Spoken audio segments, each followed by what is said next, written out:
Hello students, स्वागत है आप सभी का आपके अपने YouTube channel smart study classes पर। तो स्टूडेंट, ये वीडियो आप सभी के लिए बहुत ज़्यादा इंपॉर्टेंट है। अगर आप 2022 में बोर्ड एग्जाम देने वाले हो तो आपको सिलेबस के बारे में थोड़ा सा पता होना चाहिए। और आज मैं आपको चैप्टर 1 के बारे में भी थोड़ा बहुत बताने वाला हूं बच्चों, तो वीडियो के साथ लास्ट तक बने रहना, बिल्कुल भी स्किप मत करना। और बोर्ड एग्जाम 2022 की तैयारी अगर आप बेस्ट तरीके से करना चाहते हो तो आज ही हमारे चैनल को सब्सक्राइब कर लो और जो बेल आइकन है बच्चों से दबा लेना, जैसे आगे आने वाली सभी वीडियोस का नोटिफिकेशन आपको मिलता रहे। ठीक है बच्चों, तो देखो क्लास 12 एनसीईआरटी अगर मैं फिजिक्स की बात करूं, ठीक है ना, एनसीईआरटी फिजिक्स की बात करेंगे बच्चों हम, क्योंकि आप सभी को पता है चाहे आप किसी भी बोर्ड से हो, चाहे आप यूपी बोर्ड से हो, बिहार बोर्ड से हो, एमपी बोर्ड से हो या फिर किसी अदर हिंदी बोर्ड से हो, तो हर एक जगह एनसीईआरटी पैटर्न लगा हुआ है।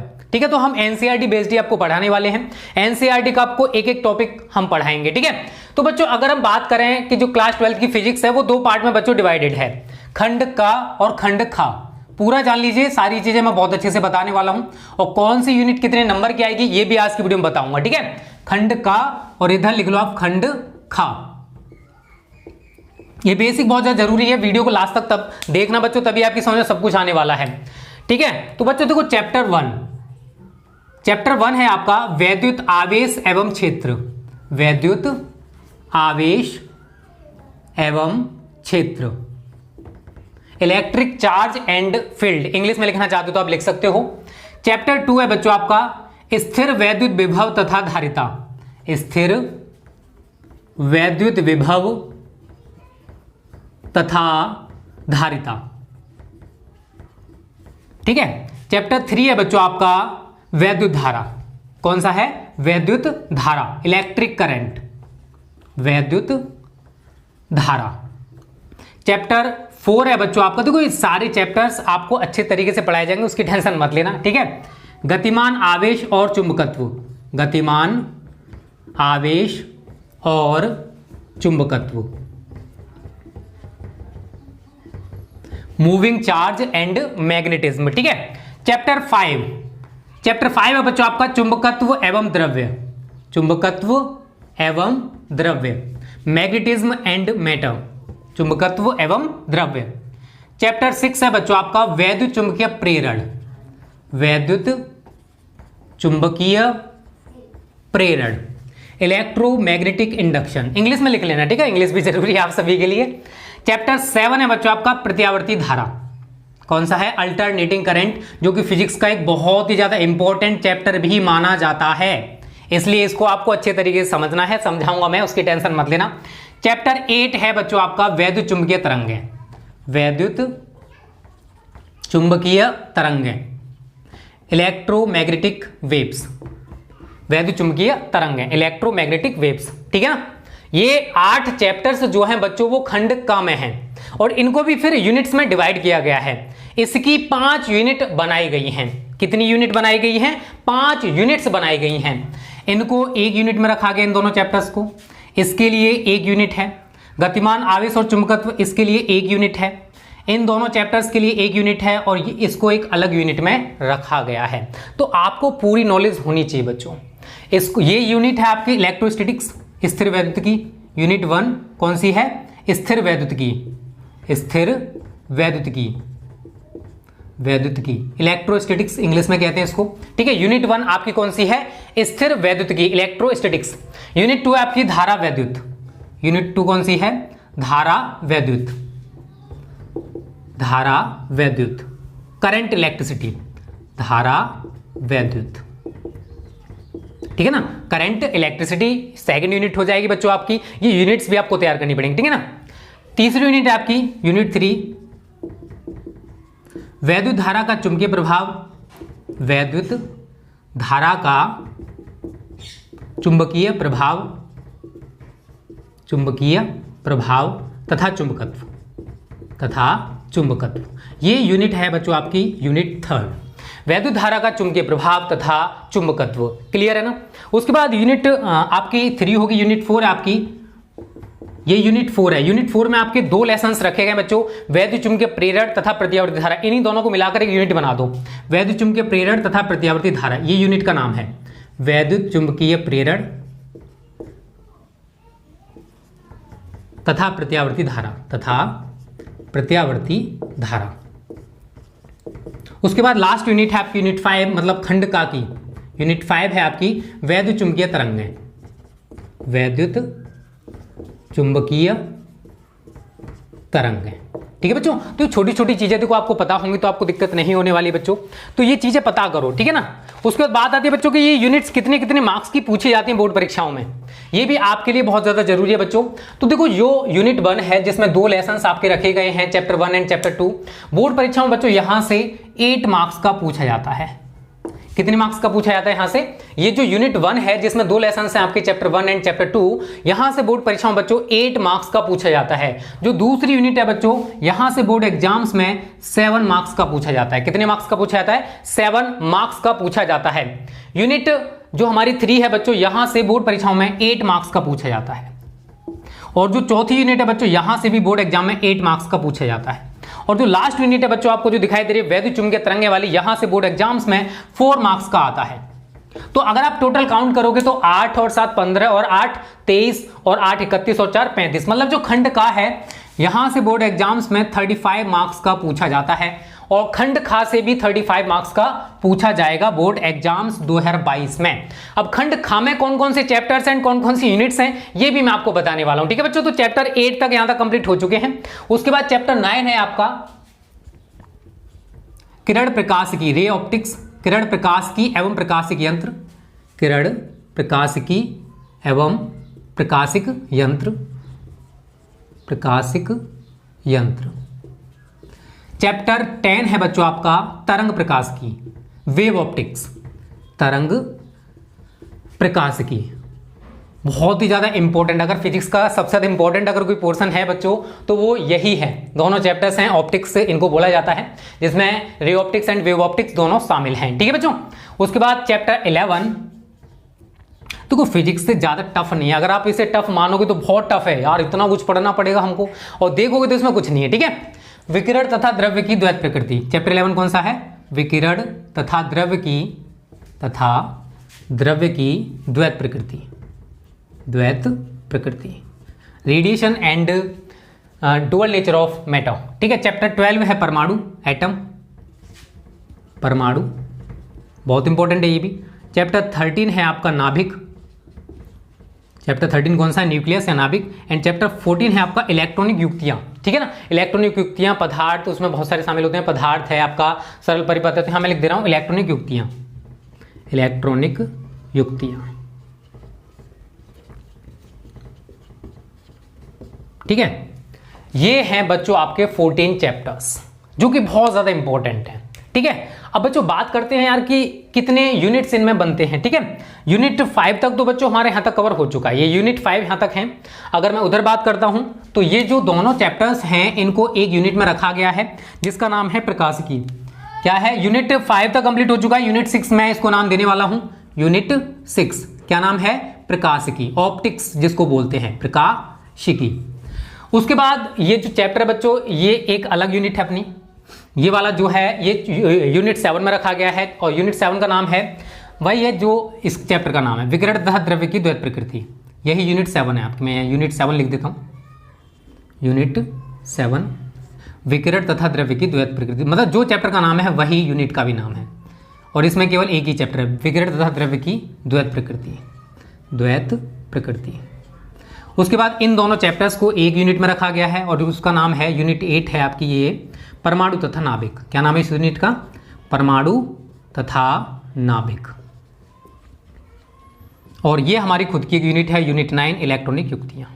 यूनिट 9 जिसका नाम क्या है? इलेक्ट्रॉनिक युक्तियां। जो चैप्टर का नाम है सेम है, इलेक्ट्रॉनिक युक्तियां। अगर आप यूनिट खंड खा को लिखना चाहते हो तो यूनिट 1 यूनिट 2 ऐसे ही करके भी लिख लेना, कोई दिक्कत नहीं है। ये है बच्चों टोटल, अगर यूनिट्स देखेंगे तो हम यूनिट 9 तक हम लोग पढ़ने वाले हैं फिजिक्स में। और चैप्टर की बात करें तो चैप्टर 14 है, कुछ भी टफ नहीं है, बहुत ईजी है। अगर मैं नंबर्स में बात करूं तो बेटा 13 मार्क्स की तो आपकी ऑप्टिक्स पूछी जाती है। ठीक है, 13 मार्क्स।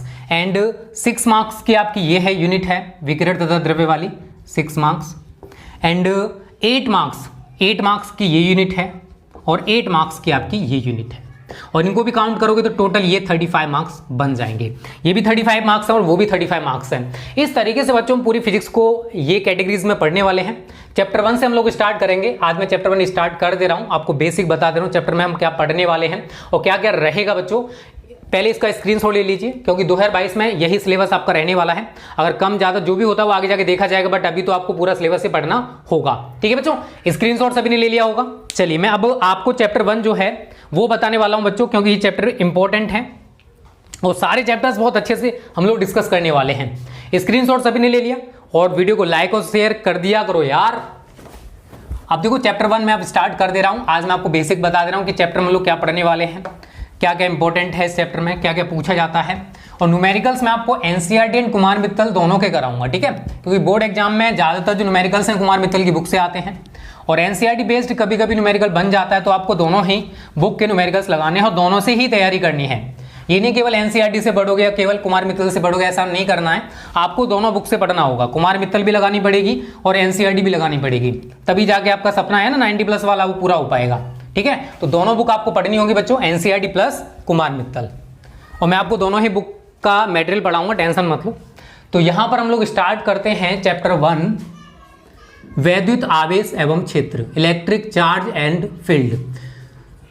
वैद्युत आवेश एवं क्षेत्र, ठीक है। अब देखो इस चैप्टर में बच्चों थोड़ा सा, आप ज़्यादा नहीं पढ़ाऊंगा, मैं थोड़ा बहुत ही पढ़ाने वाला हूँ आज तो। कल मैं फिर इसका एक बड़ा लेक्चर देने वाला हूँ, टेंशन मत लो। अब जो क्लासेस होंगी थोड़ी सी बड़ी आपको देखने को मिलेंगी, क्योंकि हमें सिलेबस पर ही फोकस करना है। अभी तक बेसिक ऑफ फिजिक्स था तो छोटी छोटी वीडियोस आपको मिलती रही, बट अब सिलेबस की वीडियोस हैं तो थोड़ी सी बड़ी होंगी, तो आपको वीडियोस को पूरा देखना है, पूरा कॉन्सेप्ट समझना है। कॉन्सेप्ट मैं क्लियर कराऊंगा, उसकी टेंशन मत लो। ठीक है बच्चों, बात आती है कि वैद्युत आवेश, पहली हेडिंग हमारी वही होनी चाहिए। वैद्युत आवेश आखिर कहते किसे हैं, इलेक्ट्रिक चार्ज आखिर होता क्या है, वैद्युत आवेश, इंग्लिश में क्या कहते हैं इसको, इलेक्ट्रिक चार्ज, आखिर होता क्या है। देखो बच्चों, आपने बचपन में शायद एक प्रैक्टिकल जरूर किया होगा कि जब हम कोई पेन लेकर अपने सर में रगड़ते थे, उसके बाद अगर हम छोटे छोटे कागज के टुकड़े कर लेते थे, उन पर चिपकाते, तो हम देखते थे उस पेन पर वो कागज के टुकड़े चिपक जाते हैं। आखिर ऐसा हुआ क्यों? तो जब दो पदार्थों को आपस में रगड़ा जाता है तो उनके अंदर आवेश में, मतलब आवेश का एक गुण उत्पन्न हो जाता है। तो हम कह सकते हैं कि जो वस्तुएं आपस में रगड़ी गई थी वो आवेशमय हो जाती हैं, उनमें आवेश का गुण आ जाता है, वो चार्ज्ड हो जाती हैं, वो इलेक्ट्रीफाइड हो जाती हैं। तो यहां पर भी सेम प्रोसेस होता है कि जब हम दो पदार्थों को आपस में रगड़ते हैं तो वे पदार्थ जो हैं वो हल्की हल्की वस्तुओं को अपनी ओर आकर्षित करने लगते हैं। इस स्थिति में वे जो पदार्थ आपस में रगड़े गए थे उनको हम क्या कहते हैं कि ये चार्ज्ड हो चुके हैं, इनके अंदर इलेक्ट्रीफाइड, मतलब ये आवेशमय हो चुके हैं या फिर वैद्युतमय हो चुके हैं। फॉर एग्जाम्पल की मैं बात करूं यहां पर बच्चों, कांच की छड़ है, थोड़ा सा जनरली समझ लीजिए, बस बेसिक समझाता रहा हूं मैं। और यहां पर मान लीजिए ये रेशम है, ये क्या है बच्चों, ये कांच की छड़ है। अभी थोड़ा सा समझ लीजिए, ज़्यादा मत समझिए, कल मैं फिर यही टॉपिक आपको डिटेल में पढ़ाऊंगा। और ये हमारा रेशम है, ठीक है।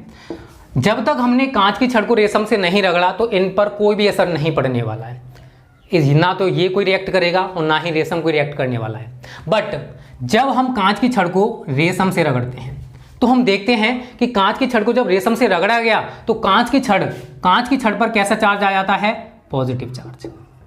कांच की छड़ जो है वो धनावेशित हो जाती है और जो रेशम है वो हो जाती है नेगेटिव चार्ज, मतलब ऋणावेशित। ऐसा आखिर हुआ क्यों? ऐसा इसलिए हुआ क्योंकि जो कांच की छड़ थी इससे इलेक्ट्रॉन निकलकर रेशम पर चले गए, तो कांच की छड़ पर क्या हुआ, इलेक्ट्रॉन की कमी। कांच की छड़ पर क्या हुआ, इलेक्ट्रॉन की कमी। और जहां पर इलेक्ट्रॉन की कमी होती है वो वस्तुएं कैसी होती हैं, पॉजिटिव चार्ज वाली। और इलेक्ट्रॉन की अधिकता आखिर कहां पर हो रही है, इलेक्ट्रॉन यहां से निकलकर गए कहां पर, रेशम पर। तो रेशम हमारी कैसी हो जाएगी, नेगेटिव चार्ज हो जाएगी, क्योंकि रेशम पर इलेक्ट्रॉनों की अधिकता हो रही है। और आप सभी को पता है बच्चों कि इलेक्ट्रॉन पर कैसा चार्ज होता है, नेगेटिव। और जब किसी वस्तु पर नेगेटिव चार्ज बढ़ेगा तो वो कैसी हो जाएगी, ऋणावेशित। तो जब हम कांच की छड़ को रेशम से रगड़ते हैं तो हम देखते हैं कि कांच की छड़ पर इलेक्ट्रॉनों की कमी हो जाती है और रेशम पर इलेक्ट्रॉनों की अधिकता हो जाती है। इसी वजह से जो कांच की छड़ है वो धनावेशित और रेशम ऋणावेशित हो जाती है। आवेश भी दो प्रकार के होते हैं, या फिर हम कह सकते हैं कि किसी वस्तु पर इलेक्ट्रॉनों की अधिकता या कमी को वैद्युत आवेश कहते हैं। ये शॉर्ट डेफिनेशन है, सारी डेफिनेशंस बताऊं कैसे क्या डेफिनेशन बनाते हैं, टेंशन मत लो। आवेश भी बच्चों दो प्रकार का होता है, एक तो होता है धनात्मक आवेश, पॉजिटिव चार्ज, और दूसरा होता है आपका ऋणात्मक आवेश, नेगेटिव चार्ज। ऋणात्मक आवेश, नेगेटिव चार्ज। ठीक है, अब देखो इसमें भी कई चीजें हैं बच्चों। जब आप पॉजिटिव चार्ज को पॉजिटिव चार्ज के पास लेकर जाओगे, इसको इसके पास लेकर जाओगे, तो ये दोनों एक दूसरे से दूर हटने का प्रयास करते हैं। या फिर नेगेटिव है और दूसरा भी नेगेटिव है, अगर इनको एक दूसरे के पास लेकर जाओगे तो ये भी एक दूसरे से दूर हटने का प्रयास करते हैं। तो हम कह सकते हैं कि सजातीय आवेश या समान आवेश एक दूसरे को प्रतिकर्षित करते हैं। जब पॉजिटिव वाला पॉजिटिव वाले के पास लेकर गए या फिर नेगेटिव वाले को नेगेटिव वाले के पास लेकर गए, तो हमने क्या देखा कि आवेश जो पॉजिटिव पॉजिटिव या नेगेटिव नेगेटिव हैं वो एक दूसरे से दूर हटने का प्रयास करते हैं। आखिर ऐसा हुआ क्यों? क्योंकि इनके बीच कैसा बल कार्य करेगा? प्रतिकर्षण।